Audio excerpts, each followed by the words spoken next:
सायबिणी कोडे कितू व्हडली शक्ती आहा ती. हे सायबिणीच्यान आमगे आख्खें जिवीत बदलूं जाता, आमगे घोरा चेंज करूं जाता, आमकां खबर आसना.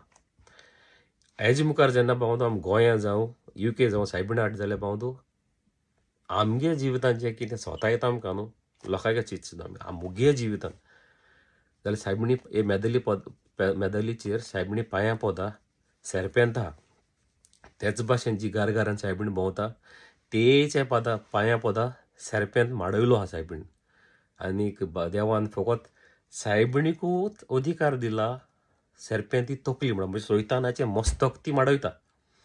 आनी हांव हें मेदल मेळच पयलीं जायते पाटी हें आमगे एक पर्सनल मागणी आसलोली, हांव मागतालो जेन्ना अशें करून सायब तुज्या जे वायट घडयो आहाय त्यो हे तुज्या पांयां तोला मुस्तून सोयतानाचें मस्तक मुस्तून उडय म्हूण ह्या मागणी कोतालो. म्हणजे जी घडयो आहाय ते तुज्या पांयां तोला मुस्ती, जशें सोयतानाचें मस्तक तें मुस्तिलें त्या भाशेन.